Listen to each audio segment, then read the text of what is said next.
Baik, bismillahirrahmanirrahim. Assalamualaikum warahmatullahi wabarakatuh. Waalaikumsalam warahmatullahi wabarakatuh. Alhamdulillahirrahmanirrahim. Pada kesempatan siang hari ini kita bisa berkumpul pada ruangan ini. Terima kasih sebelumnya kepada kepala sekolah SMPS Eka Cipta BPLP yang telah meluangkan waktu kepada saya pada siang ini. Saya Nanang Romadi, peserta calon guru penggerak angkatan 5 Kabupaten Indragiri Hilir. Nah, pada kesempatan siang kali ini izinkan saya ingin berbagi yaitu tentang materi budaya positif. Baik rekan-rekan sekalian, yang pertama saya akan berbagi di mana pada kesempatan ini yang pertama adalah tentang disiplin positif dan nilai-nilai kebajikan universal. Yang kedua adalah teori motivasi, hukum dan penghargaan, restitusi. Kemudian yang ketiga tentang keyakinan kelas, dan yang keempat kebutuhan dasar manusia dan dunia berkualitas. Kemudian ada posisi kontrol dan segitiga restitusi. Bapak Ibu sekalian, kita memasuki yang pertama adalah disiplina, yang artinya belajar. Jadi disiplin itu artinya belajar. Kemudian makna asal dari kata ini berkonotasi dengan disiplin diri dari murid-murid Sokrates dan Plato. Kemudian disiplin diri membuat orang menggali potensinya menuju sebuah tujuan apa yang dia hargai. Nah, itu sedikit tentang makna disiplin. Yang berikutnya adalah nilai-nilai kebajikan universal. Ya, ada beberapa hal dalam nilai-nilai kebajikan universal. Yang pertama adalah setiap perilaku atau perbuatan memiliki sebuah tujuan. Itu teori menurut Dr. William Glasser pada teori kontrol pada tahun 1984. Kemudian yang berikutnya, dengan mengaitkan nilai-nilai kebajikan yang diyakini seseorang, maka motivasi intrinsiknya akan terbangun sehingga menggerakkan motivasi dari dalam untuk dapat mencapai tujuan mulia yang diinginkan. Kemudian nilai-nilai kebajikan yang ingin dicapai oleh setiap anak Indonesia kita kenal dengan profil pelajar Pancasila. Ya, profil pelajar Pancasila sebagaimana kita ketahui, yang pertama intrinsiknya akan terbangun sehingga menggerakkan motivasi dari dalam untuk dapat mencapai tujuan mulia yang diinginkan. Kemudian nilai-nilai kebajikan yang ingin dicapai oleh setiap anak Indonesia kita kenal dengan profil pelajar Pancasila. Ya, profil pelajar Pancasila sebagaimana kita ketahui, yang pertama itu adalah beriman, bertakwa kepada Tuhan Yang Maha Esa dan berakhlak mulia. Kemudian yang kedua adalah mandiri, yang ketiga adalah bernalar kritis, kemudian berkebinekaan global, gotong royong dan kreatif. Itu bisa kita Bapak Ibu guru sekalian bisa menjadikan sebuah pembiasaan. Misalnya sebelum kita masuk ke materi pelajaran, kita buat suasana menjadi lebih semangat. Contohnya seperti gerakan sambil menghafal ya profil pelajar Pancasila.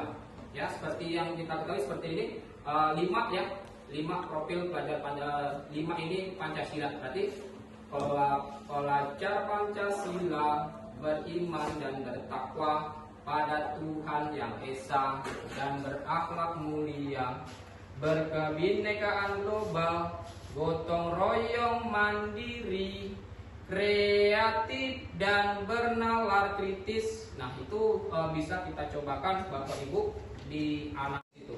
Kemudian restitusi, fokus pada solusi. Itu sudah saya sampaikan tadi. Kemudian restitusi yang terakhir, mengembalikan murid yang berbuat salah pada kelompoknya. Jadi ketika melakukan sebuah kesalahan, siswa biasanya akan minder, maka kita balikkan ke kelompoknya. Dia akan merasa kembali seperti biasa. Kenapa? Persoalannya sudah kita selesaikan bersama-sama. Nah, kemudian yang berikutnya adalah keyakinan kelas. Kalau kita mengingat tahun dulu, itu ada istilah keyakinan kelas. Tapi sekarang di kurikulum Merdeka itu ada istilahnya adalah keyakinan kelas. Nah, keyakinan kelas itu apa? Keyakinan kelas merupakan sebuah kesepakatan, istilahnya dalam aturan yang dibuat oleh siswa dan guru. Berbeda, hampir sama, cuman berbeda antara keyakinan kelas dengan kesepakatan kelas. Nih ya. Contohnya, kalau kesepakatan kelas bentuknya seperti ini bunyinya. Kami guru dan murid yang saling menyayangi.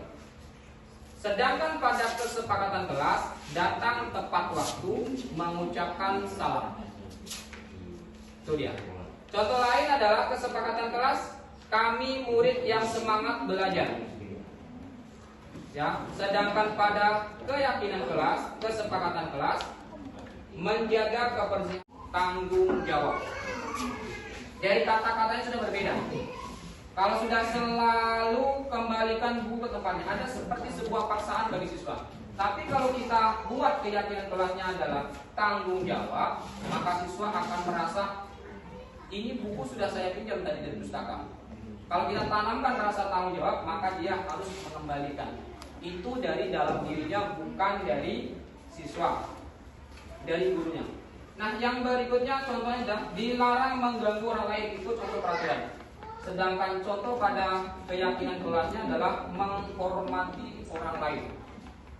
Jadi kalau kita sudah tanamkan dalam kelas, maka siswa akan merasa, oh ya, itu kawan kita, itu guru kita, itu tetangga kita, maka harus kita hormati. Kemudian contoh yang peraturan yang ketiga, hadir di sekolah 15 menit sebelum pembelajaran dimulai. Itu peraturan. Sedangkan keyakinan kelasnya menghormati orang lain dan juga berkomitmen. Baik Bapak Ibu, selanjutnya yaitu tentang kebutuhan dasar dan dunia berkualitas. Nah, kebutuhan dasar manusia itu yang pertama adalah bertahan hidup, kemudian penguasaan, kemudian kebebasan perilaku manusia. Yang pertama, untuk menghindari ketidaknyamanan atau hukuman. Apa yang akan terjadi apabila saya tidak melakukannya? Itu teori motivasi. Jadi ketika ada anak yang melakukan sebuah pelanggaran, itu bagaimana si siswa itu yang tertanam dari benak dirinya adalah dia ada sebuah penyesalan. Mengapa saya melakukan kesalahan? Kenapa saya melanggar aturan kelas? Mengapa saya melanggar aturan sekolah? Seperti itu. Kemudian yang kedua, untuk mendapatkan imbalan dari orang lain, itu motivasi eksternal. Sedangkan untuk menghargai diri sendiri adalah motivasi internal. Nah, jadi ada motivasi dari luar dan ada motivasi dari dalam. Nah, berikutnya adalah ini teori Merdeka menurut Ki Hajar Dewantara, bahwa merdeka itu artinya tidak hanya terlepas dari penjajah, akan tetapi juga cakap buat memerintah diri sendiri. Itu dia. Itu menurut Ki Hajar Dewantara. Jadi tidak, yang namanya merdeka itu tidak hanya terlepas dari pemerintah, dari perintah, akan tetapi juga cakap buat memerintah diri sendiri. Nah, berikutnya tentang apa itu restitusi. Ya, restitusi itu kolaborasi yang mengajarkan murid untuk mencari solusi untuk masalah mereka dan membantu murid berpikir tentang orang seperti apa yang mereka ingin menjadi tujuan mulia dan bagaimana mereka harus memperlakukan orang lain. Jadi restitusi itu sebuah solusi ketika ada siswa yang melakukan sebuah pelanggaran. Jadi diharapkan sekarang di kurikulum Merdeka ini ketika anak siswa melakukan sebuah pelanggaran itu tidak dibenarkan lagi itu sebuah hukuman. Hukuman diberikan oleh guru, oleh sekolah. Tapi bagaimana kita mencari solusi daripada permasalahan yang dilakukan oleh siswa. Seperti itu restitusi yang. Kemudian ciri-ciri restitusi itu yang pertama, bukan untuk menebus kesalahan, namun untuk belajar dari kesalahan. Contohnya, pada pagi hari ini ada siswa kita yang bernama Ringo, dia melakukan sebuah pelanggaran, misalkan tidak memakai seragam sekolah. Bagaimana caranya? Yang pertama kita panggil, kemudian kita tanya, permasalahan dia itu apa? Kok bisa pada hari ini tidak memakai seragam sekolah? Kemudian kita tanyakan kembali, kira-kira keyakinan kelas apa yang sudah dilanggarnya. Maka kita akan buat bahwa si Ridho kita tadi dengan istilah segitiga restitusi. Baik, yang pertama tindakannya adalah berupa menstabilkan identitas. Ya, caranya adalah kita pancing siswa, dia tidak merasa artinya kita netralkan dulu suasananya dengan pertanyaan seperti ini. Kamu bukan satu-satunya yang pernah melakukan ini. Contoh tadi seperti siswa kita bernama Ridho. Ridho melakukan sebuah pelanggaran aturan keyakinan kelas, melakukan pelanggaran yaitu keyakinan kelas berupa tidak memakai seragam sekolah. Maka langkah yang pertama itu adalah menstabilkan identitas dengan cara kita pancing dengan pertanyaan. Bukan hanya Ridho saja yang pernah melakukan sebuah kesalahan atau melanggar keyakinan kelas. Jadi karena dipancing dengan pertanyaan itu, si siswa kita benar Ridho, oh iya bahwa bukan hanya dia yang pernah merasakan. Iya. Kalau bisa dibilang juga bahwa dulu bapak atau ibu juga waktu sekolah juga pernah melakukan sebuah pelanggaran aturan sekolah. Nah, itu tahap yang pertama itu menstabilkan identitas. Yang kedua adalah validasi kebutuhan. Setelah kita beri pertanyaan bahwa membuat sebuah stigma bahwa bukan hanya si Ridho yang pernah melakukan sebuah kesalahan, kita panggil lagi bahwa dulu bapak atau ibu juga waktu sekolah juga pernah melakukan sebuah pelanggaran aturan sekolah. Nah, itu tahap yang pertama itu menstabilkan identitas. Yang kedua adalah validasi kebutuhan. Setelah kita beri pertanyaan bahwa membuat sebuah stigma bahwa bukan hanya si Ridho yang pernah melakukan sebuah kesalahan, kita panggil lagi, kamu tentu punya alasan mengapa melakukan itu. Nah, jadi kita tanya, kenapa si Ridho tadi tidak memakai seragam sekolah ya? Maka dia pasti akan bercerita, oh tadi malam hujan, barunya kehujanan, ataupun semalam pulang sekolah tidak sempat mencuci, maka dia memakai seragam yang lain. Itu tahap yang kedua. Nah, tahap yang ketiga adalah menanyakan keyakinan. Kira-kira Ridho keyakinan kelas apa yang sudah dilanggar ya? Oh iya Bu, Bapak, Ridho telah melakukan pelanggaran keyakinan kelas bahwa setiap siswa harus memakai seragam. Nah, jadi kalau kita melaksanakan segitiga restitusi itu bentuknya bukan lagi hukuman, tapi menyelesaikan masalah. Nah, mungkin itu Bapak Ibu sekalian pada kesempatan kali ini terima kasih sudah memberikan waktu kepada saya untuk berbagi tentang materi program calon guru penggerak angkatan 5 yaitu berupa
bertakwa pada Tuhan Yang Esa dan berakhlak mulia, berkebinekaan global, gotong royong mandiri, kreatif dan bernalar kritis. Oke.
Assalamualaikum warahmatullahi wabarakatuh. Perkenalkan, saya Nanang Romadi, guru SD Eka Cipta Pisipera, CGP Angkatan 5 Kabupaten Indragiri Hilir. Tanpa bisa kita pungkiri bahwa sebagai pendidik tidak bisa terlepas dari persoalan-persoalan siswa yang dihadapi di dalam kelas. Namun, kita sebagai pendidik harus bijak dalam menyikapi persoalan-persoalan tersebut. Pada kesempatan kali ini, saya akan mencoba menyelesaikan persoalan siswa dengan pemahaman konsep modul 1.4.A.6 tentang budaya positif segitiga restitusi. Untuk itu, marilah kita simak dengan baik video berikut ini.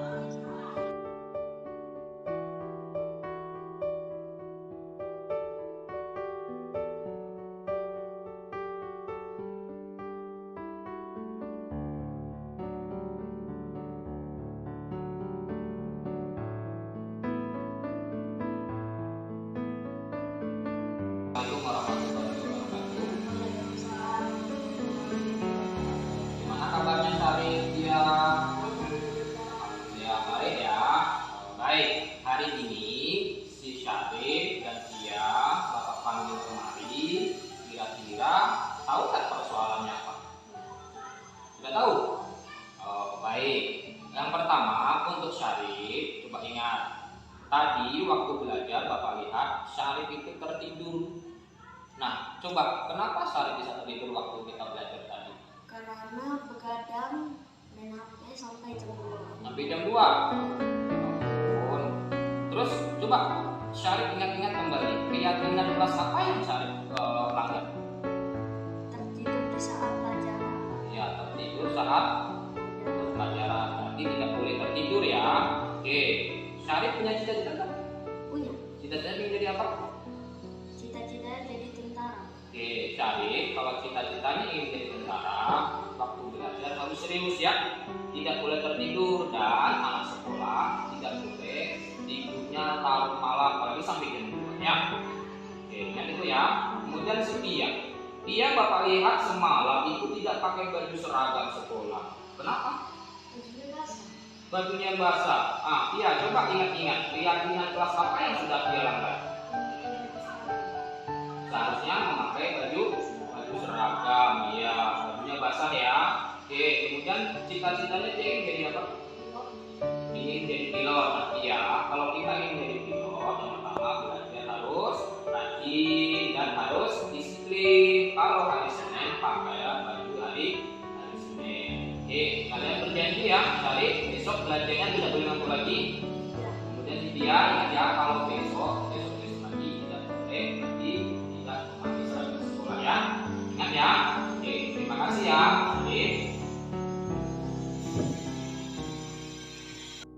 Assalamualaikum warahmatullahi wabarakatuh. Nama saya Muhammad Syarif Hamidin. Nama saya Mufidal Firsa. kami telah melanggar peraturan kelas pada hari ini. Saya telah tertidur di saat pelajaran. Saya tidak memakai baju seragam. Kami berterima kasih kepada Pak Nana karena tidak menghukum kami, tetapi mengasih solusi dan nasihat. Wassalamualaikum warahmatullahi wabarakatuh.